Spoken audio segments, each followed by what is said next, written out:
Welcome to the cult of wrestling guys. So आज का Monday nitro हो चुका है ऑफिशियली एंड आफ्टर मैच की बात करेंगे। कौन कौन सी अपडेट है सभी के बारे में बात करना चाहूंगा। Welcome to the cult of wrestling. तो भाई पूरी वीडियो देखना, बहुत इंटरेस्टिंग लेवल पे है। अपडेट काफी ज्यादा है, बहुत इंपॉर्टेंट है बिकॉज आफ्टर मैच की बात करूंगा। स्टार्ट करूंगा Seth Rollins versus Drew McIntyre के मेन इवेंट मैच से। भाई देखिए बवाल मैच था। मतलब ये मैच बहुत अच्छा था। मतलब एक तरह से भाई लग रहा था कि रसलमेनिया रीमैच है, जो कैलिबर रसलमेनिया में सेट हुआ था वहीं पर होगा। लेकिन सबसे बड़ी प्रॉब्लम रही कि इसकी एंडिंग। आई थिंक अगर आप दो सुपरस्टार्स को बुक करते हो जिनके बीच में ऑलरेडी हमको मैच देखने को मिल चुका है और दोनों ही बहुत अच्छे सुपरस्टार्स हैं, लेकिन अगर बात करें ड्रू मैकिंटायर की, तो ड्रू मैकिंटायर को भी विक्ट्रीज की काफी ज्यादा नीड है। और सेथ रॉलिंस की बात करें तो भाई सीएम पंक से हारने के बाद सेथ रॉलिंस का जो एक कैरेक्टर है वो थोड़ा थोड़ा बहुत तो डाउन पड़ा है। इसका मतलब ये नहीं कि सीएम पंक से वो हार गया, बल्कि कुछ समय से हम देख रहे हैं कि सेथ रॉलिंस के साथ सब कुछ ठीक नहीं हो रहा है। एक तो वर्ल्ड हैवीवेट टाइटल हार रहा है, उसके बाद कैप, देन फिर जो भी अपॉर्चुनिटी सेथ रॉलिंस को मिली वो उनसे छीन ली गई, चाहे सर्वाइवर सीरीज में टीम अप भी नहीं हो पाई। तो the main thing is Seth Rollins को भी इस विक्ट्री की नीड थी। और आज दोनों के बीच में मैच था, Seth Rollins versus Drew McIntyre, main event match calibre का था। अमेजिंग मैच था, कोई प्रॉब्लम नहीं। लेकिन मैच की एंडिंग एक सिंगल रोल अप के थ्रू होती है। यही यही समझ नहीं आ रहा मेरे को, ड्रू मैकिंटायर के मैच के अंदर रोल अप की विक्ट्रीज क्यों दिखाई जा रही है। सैमी ज़ेन ने भी वही किया था, जे उसो ने भी वही किया और नाउ सेथ रॉलिंस ने भी वही किया। तो सेथ रॉलिंस तो भाई विक्ट्री ले चुके हैं अगेंस्ट ड्रू मैकिंटायर। मैं पर्सनली चाहता था कि सेथ रॉलिंस को ही विक्ट्री मिलनी चाहिए बिकॉज सेथ रॉलिंस एक फेस है और ड्रू मैकिंटायर हील है। अब ड्रू को ज्यादा फर्क तो पड़ेगा नहीं, लेकिन सेथ रॉलिंस को बहुत ज्यादा फर्क पड़ सकता है इस चीज से। और सेथ रॉलिंस ने आज विक्ट्री अर्न करी, बट कहीं ना कहीं भाई वो क्लियर नहीं था। Because I think roll up victory जो होती है वो एक जोक होता है मेरे हिसाब से, वो एक चलन होता है, एक टेक्निक होती है। मैं उसको विक्ट्री मानता है नहीं जो रोल अप के थ्रू विक्ट्रीज होती हैं। तो मेरे अकॉर्डिंग तो भाई सेथ रॉलिंस को विक्ट्री जरूर मिली है, लेकिन वो एक मेन विक्ट्रीज नहीं कहलाएगी जो एक सिंपल पिन या सबमिशन के थ्रू होती है। That is the biggest thing. And उसके बाद ही भाई सेथ रॉलिंस पे अटैक होना एंड नाउ सैमी ज़ेन का बचाने आना, सैमी ज़ेन का अनएक्सपेक्टेड सेथ रॉलिंस पर किक आउट हो जाना। अब चीजें कहाँ जा रही समझ से बाहर है। सेथ रॉलिंस का हील टर्न की बात लोग कह रहे थे, लेकिन यार मेरे ओपिनियन से अब सेथ रॉलिंस अपने करियर के उस पड़ाव पर है। मैं ये नहीं कह रहा कि सेथ रॉलिंस रिटायर होने वाला, ऐसा नहीं है, लेकिन सेथ रॉलिंस अब जिस करियर के एंड में, मतलब एंड ही बोलूंगा इसको मैं, लास्ट रन ही होने वाला सेथ रॉलिंस का। मैं ये नहीं कह रहा कि सेथ रॉलिंस बहुत जल्दी रिटायर हो जाएगा, बट आई थिंक कहीं ना कहीं करियर के 5 या मिनिमम 7 साल तो सेथ रॉलिंस रेसलिंग करने वाला। लेकिन भाई मेरे को नहीं लगता कि अब सेथ रॉलिंस का हील टर्न करने का कोई फायदा है, कोई गिमिक ही नहीं है, कोई मजा नहीं है। बिकॉज मैं आपको कह चुका हूँ यार, यार डब्ल्यू कंपनी को देखने में ना मजा नहीं आ रहा। I am sorry guys, but मैं रियल बोल रहा हूँ। भले ही नेटफ्लिक्स पर जा चुकी है, भले ही इनका प्रोडक्शन बढ़ चुका है, ड्रोन शॉट काफी ज्यादा हो चुके हैं, स्टेडियम शोज काफी ज्यादा हो चुके हैं, पॉपुलैरिटी काफी ज्यादा हो चुकी है, ग्लोबलाइजेशन काफी ज्यादा हो चुकी है, लेकिन अगर बात करें हम एंटरटेनमेंट की, वो मजा नहीं आ रहा है यार। बिकॉज आप खुद सोचिए ना, रोयल रंबल को होने में अभी कितना टाइम रह गया है? 1 हफ्ता रह गया, एक 2 हफ्ते रह गए, मोटा मोटा 10 दिन रह गए हैं, 1 तारीख को होना है, 10-11 दिन रह गए। तो आप खुद सोचो यार, अभी भी ना जॉन सीना रो पर आ रहा है, ना रोमन रिंग्स आ रहा है, सीएम पंक मतलब सीएम पंक तो आते ही है, कोई प्रॉब्लम नहीं है, बट आई थिंक कहीं ना कहीं सीएम पंक भी भाई अकेले क्या करेंगे, बिकॉज उनके सामने तो कोई होना चाहिए जो फेस टू फेस हो सके। आप सीएम पंक के सामने ना ही जॉन सीना आ रहा है, ना रोमन आ रहा है, ना ही बड़े बड़े नाम रेंडी ओटन तक को। भाई सोचो यार, अभी ना बहुत स्टार्स गायब है। मैं मानता हूँ कि रॉयल रंबल के लिए सेवियर बचा रखा है, बट मेरे पर्सनल ओपिनियन से अब सीएम पंक भाई अकेला शो संभाल लेगा, कोई प्रॉब्लम नहीं है, लेकिन भाई कुछ साथ देने वाला भी तो होना चाहिए। आज सीएम पंक का प्रोमो ले लो भाई, बवाल प्रोमो था। क्या भाई धूल चटा दी प्रोमो के थ्रू भाई। 1-1.5 मिनट का प्रोमो था और हॉल्क होगन से लेके सेथ रॉलिंस से लेके जॉन सीना रोमन रेंस, भाई किसको सीएम पंक ने धो डाला है आज। One of my favourite, CM Punk the GOAT. And but यहाँ पर बात पंक की नहीं है, यहाँ पर बात जॉन सीना की भी है। जॉन सीना ने भाई खुद को बोला कि मैं रिटायरमेंट 2 स्टार्ट करने वाला हूँ, बट यार जॉन सीना रो पर ही नहीं आ रहा है। देखिए मैं मानता हूँ कि जॉन सीना के लिए एक परफेक्ट टाइम होने वाला मंडे नाइट रो पे रिटर्न का, बट यार कब यार। रो को ये तीसरा एपिसोड था मंडे नाइट रो का नेटफ्लिक्स पर, तीसरा एपिसोड था और जॉन सीना पहले में दिखाई दिया था। तो यार बहुत हो गया यार, अब लेके आओ यार सीना को यार। अब आई थिंक नेक्स्ट वीक के लिए कुछ चीज अनाउंस होने वाली है। मेरे को लगता है कि नेक्स्ट वीक जो है मंडे नाइट रो पर सभी आने वाले हैं मेरे ख्याल से, कंफर्म नहीं कह सकता, लेकिन आई थिंक जॉन सीना भी होने वाला, सीएम पंक भी होने वाले हैं। जो भी रोल रंबल में उतरने वाला है ना, जो मेन स्टार्स हैं, वो सारे से सारे आपको शायद नेक्स्ट वीक आते नजर देखने को मिलने वाले। मेरे ओपिनियन से भाई शायद हो जाए तो अच्छा होगा, मेरे ओपिनियन से ऐसा होना चाहिए। बिकॉज हमने हर साल देखा कि रॉयल रंबल में जो भी मेन सुपरस्टार्स होते हैं जो एंट्री लेते हैं, वो एंड में आके बिफोर द पीएलई वो फेस टू फेस होते हैं, और I think face to face होने का मजा बहुत अच्छा है, हमको देखने को मिलता है, वो हाइप जगती है। बट मेरे ओपिनियन से जो हाइप है ना अभी, वो उतनी नहीं है यार। ये वही बात हो रही है 2017 वाली, जब सारे के सारे रोयल रंबल में उतर गए थे, अंडरटेकर, ब्रॉक लेसनर, गोल्डबर्ग। लेकिन भाई end of the day match में कुछ अच्छा नहीं हुआ। अब ऐसा ना हो भाई, हाइप तो बना रहे हैं लेकिन वो हाइप का मजा नहीं है, बिकॉज तब तक सुपरस्टार्स को आप बुला ही नहीं रहे हैं। तो कुछ ऐसा करिए भाई, हमको जॉन सीना चाहिए भाई, जॉन सीना के प्रोमोस चाहिए भाई, सेगमेंट्स चाहिए। आई थिंक रोयल रंबल से पहले अब एक ही रो का एपिसोड बचा, अब देखते हैं वहां पर क्या होता है। बट मेरे ओपिनियन से भाई होना चाहिए, बिकॉज इस हफ्ते सैटरडे नाइट मेन इवेंट भी है, इस संडे को आई थिंक, या सुबह जब भी होने वाला, आई डोंट नो। बट हाँ, नेक्स्ट मंडे नाइट रो के अभी एपिसोड में जो भी चीज़ अनाउंस होगी वो मैं आपको कम्युनिटी टैब पर बता दूंगा, या फिर that is a biggest thing. अब दोस्तों बात करना चाहता हूँ एक ग्लिचेस के बारे में, जो कि है रेसलमेनिया 42 के बारे में। आई नो आप में से बहुत लोग सोचेंगे कि भाई रेसलमेनिया 41 तो आया नहीं, 42 की बात क्यों कर रहा है। But the main thing is guys कि डब्ल्यूडब्ल्यूई कंपनी के पास काफ़ी ज़्यादा इस समय पॉपुलैरिटी है, ग्लोबलाइजेशन है, जो वैल्यूज है कंपनी की काफ़ी ज़्यादा हाई स्टेक पर चली गई है। और दिस इज़ वाई कि जो डब्ल्यूडब्ल्यूई कंपनी के पास अलग अलग वेन्यूज आ रहे हैं, खासकर स्टेडियम शोज, वो रेसलमेनिया के लिए आ रहे हैं। जैसे कि लास्ट ईयर ही बता दिया गया था कि रेसलमेनिया मिनियापोलिस मिनीसोटा में होगी, बट चेंज कर दिया गया प्लान्स को एंड लास वेगस में करवा दिया गया।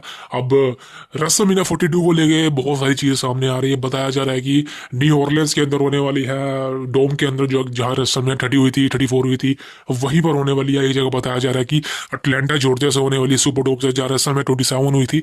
तो मुझे नहीं पता कहाँ होने वाली है, बट मेरे ओपिनियन से रेसलमेनिया यार आउटडोर शो बहुत अच्छा होता है, इंडोर शोज मेरे को पसंद नहीं है। मैं मानता हूँ कि वहाँ पे लाइटिंग अच्छी होती है, इंडोर शोज के अंदर लाइटिंग अच्छी होती है, टेम्परेचर का कंट्रोल किया जा सकता है, और मतलब बहुत सी चीज़ें होती हैं इंडोर शोज में, कोई प्रॉब्लम नहीं होती विंड की, टेम्परेचर की, स्नो की, रेन की।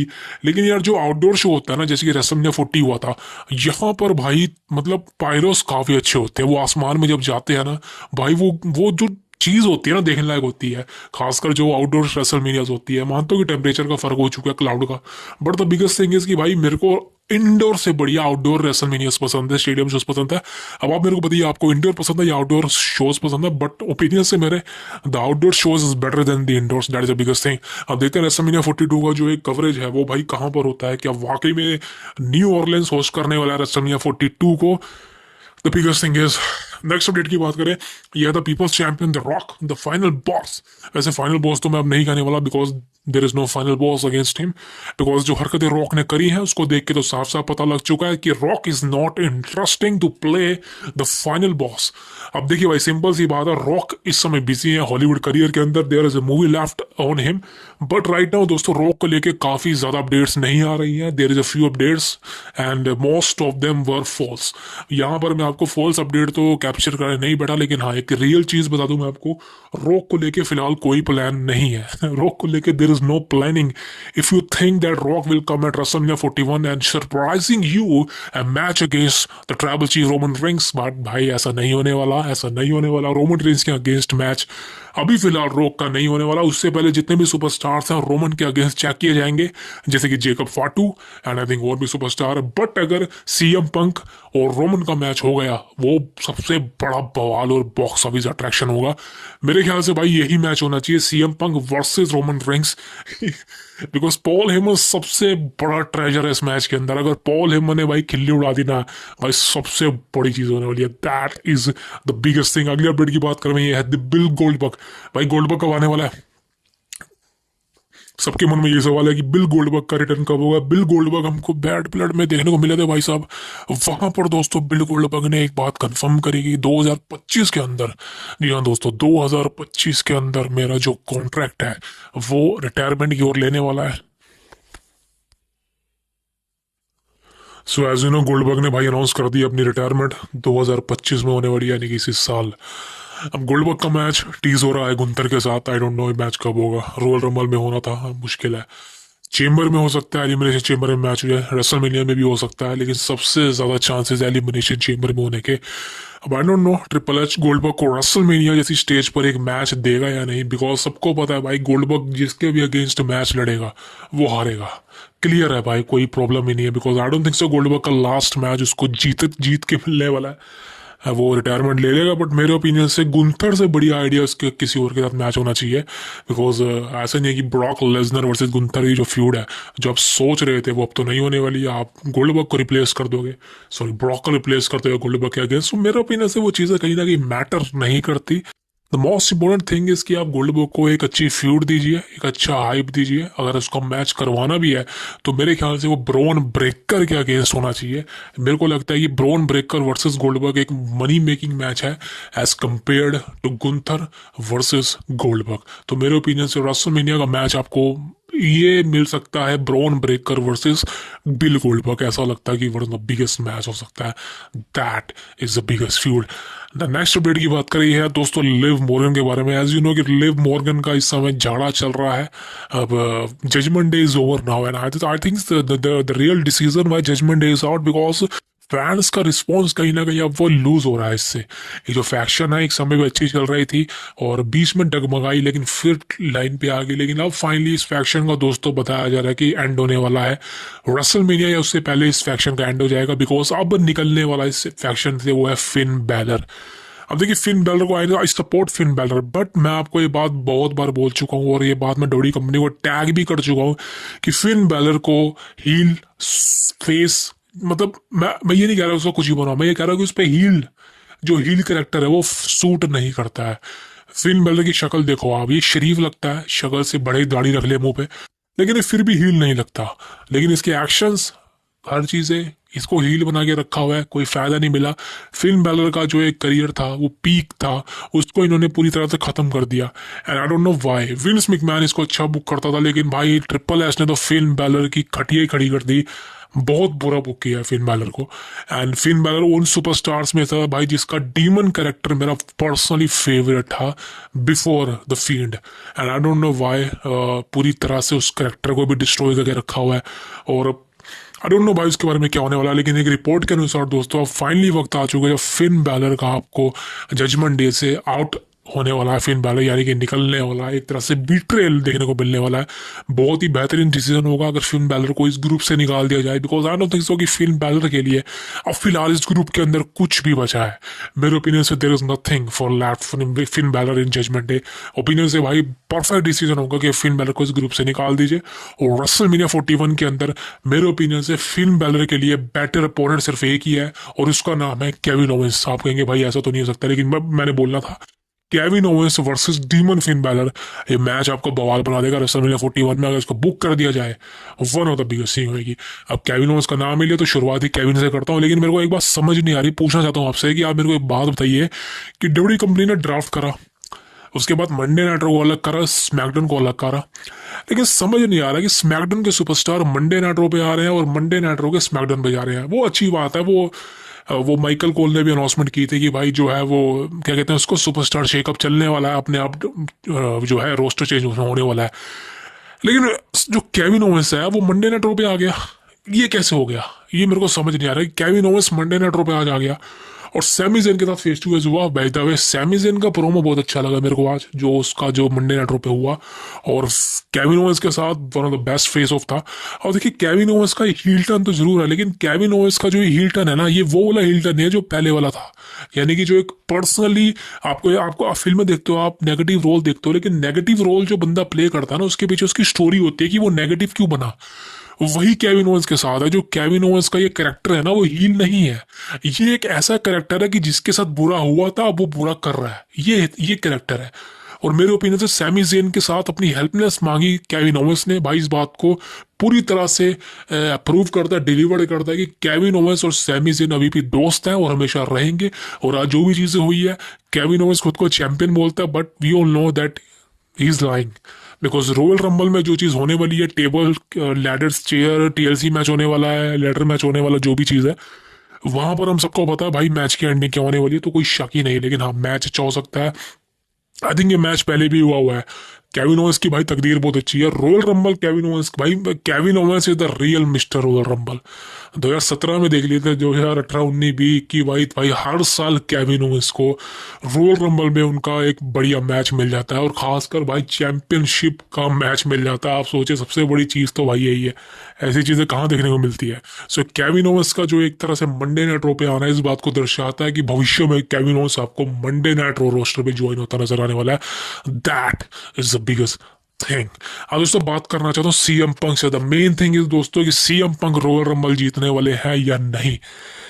अब देखिए भाई, अगर मैं अपनी प्रेडिक्शन बताऊं, बिकॉज मैं भी काफी थक चुका हूं बोल बोल के, आप मेरी आवाज से सुन रहे होंगे, बिकॉज यार आज काफी ज्यादा बोलना पड़ा पूरे दिन, यू नो डैट, बताऊंगा कभी। लेकिन क्या सीएम पंक भाई जीत सकते हैं रॉयल रंबल 2025? अब मैं आपको सीधा सा जवाब दूंगा, घुमाऊंगा फिराऊंगा नहीं। ये मेरा फेवरेट नहीं है, मतलब फेवरेट डिसीजन नहीं है, पंक इज माई फेवरेट। लेकिन यहाँ पर मैं फेवरेटिज्म नहीं दिखाऊंगा, कहीं आप सोचो भाई तेरा फेवरेट सुपरस्टार है, तू सीएम पंक को जितवा दिया। मैं कुछ फैक्ट बताऊंगा सीएम पंक के जीतने के और ना जीतने के। सबसे पहले सीएम पंक के जीतने के फैक्ट बताऊंगा। देखिए सॉरी, ना जीतने के फैक्ट बताऊंगा, पहले ना ही सुन लो भाई। देखिए सीएम पंक के ना जीतने के सबसे बड़ा फैक्ट है कि सीएम पंक अगर जीत गए, मतलब ना जीते, समझ लो वही तरह से आप, तो भाई सीएम पंक के लिए प्लान्स क्या होंगे? ऑब्वियसली बात है सेथ रॉलिंस, बिकॉज ऑलरेडी आपको बता चुका हूँ कि Seth Rollins versus CM Punk WrestleMania में भी होगा, और वहां पर कोई स्टिपुलेशन के साथ होगा। बवाल हो सकता है, हेल इन अ सेल हो सकता है, not disqualification, submission match, steel cage match, कुछ भी हो सकता है। समझ लो करियर वर्सेस करियर भी हो सकता है। वो ना हो तो मैं ये चाहूंगा, बिकॉज मैं नहीं चाहता कि दोनों में से कोई भी जाए, खासकर पंक तो नहीं। द बिगेस्ट थिंग इज कि सीएम पंक के ना जीतने का सबसे बड़ा रीजन है कि सेथ रॉलिंस के साथ मैच करवाना, वो भी रेसलमेनिया में। मैं आपको सही बताऊं, नेटफ्लिक्स पर जो मैच हुआ था मेरे को पसंद आया, कोई डाउट नहीं है उस मैच से। 5 स्टार रेटिंग का मैच होगा, बवाल मैच था। लेकिन रेसलमेनिया में एक और मैच देखना मेरे ओपिनियन से, नहीं, मैं नहीं, पर्सनली नहीं। बिकॉज मेरे ओपिनियन से अगर ट्रिपल एच को मैच रेसलमेनिया में कराना होता तो ये मैच अभी ना होता। तो रेसलमेनिया में तो आप भूल जाइए कि पंक versus Rollins again second time होगा या तीसरी बार होगा। हाँ, एक बार और मैच होगा इनका, वो चेंबर में होगा लास्ट, मेरे को लगता है दैट इज फाइनल। अब है भाई सीएम पंक के रेसलमेनिया में जाने के, the plan is simple. CM Punk जीतना चाहता है रॉयल रंबल और मेन इवेंट करना चाहता है रेसलमेनिया को, जो आज तक आई थिंक हुआ नहीं। 2013 में होने वाला था, लेकिन रॉक को जितवा दिया गया, वहां पर चीजें बदल गई। लेकिन अब सीएम पंक के पास चांसेस काफी ज्यादा है। वैसे बता दो, लास्ट ईयर ही सीएम पंक जीतने वाले थे रॉयल रंबल, सबको पता था सेथ रॉलिंस को रेसलमेनिया में फेस करते, लेकिन वो चीजें इंजरी की तरफ चली गई। लेकिन दोस्तों बताया जा रहा है कि सीएम पंक फाइनली अपना ड्रीम कम ट्रू करेंगे और रॉयल रंबल 2025 को जीतने वाले हैं। वैसे बता दूं, एंड स्टार मेरे ओपिनियन से जो एंड में 2 बचने वाले हैं, 2 बोलूंगा, वो है जॉन सीना और सीएम पंक। क्लियर बोल रहा हूँ, सीएम पंक मेंशन कर रहे हैं जॉन सीना को हर बारी। हो सकता है कि CM Punk versus John Cena हो जाए, लेकिन वो फिर क्यों होगा अगर रॉयल रंबल में एंड में दोनों बचेंगे, समझ लो एक तरह से। लेकिन द मेन थिंग इज दोस्तों कि सीएम पंक और John Cena, the last 2 superstar remaining in the royal rumble match. मेरी प्रेडिक्शन तो यही रहेगी, मेरी प्रेडिक्शन कंफर्म है। अब दोनों में से कोई एक जीतेगा। अब मेरे को पर्सनली, मुझे दोनों के चांसेस लगते हैं, दोनों के चांसेस 50-50 है। जॉन सीना के चांसेस भी 50-50 है, बिकॉज जॉन सीना का लास्ट रन है, रिटायरमेंट टूर है, हार नहीं सकता जॉन सीना। अगर हार गया तो फिर किसके अगेंस्ट मैच होगा? लोगन पॉल के अगेंस्ट कोई नहीं देखना चाहता, तो किसके अगेंस्ट मैच होगा जॉन सीना का अगर जॉन सीना हार गया? नंबर 1 चीज ये है। अगर जॉन सीना जीत गया तो भाई पर्सनली कोडी रोड्स को पिक होगा, मैं वही मैच देखना चाहता हूँ।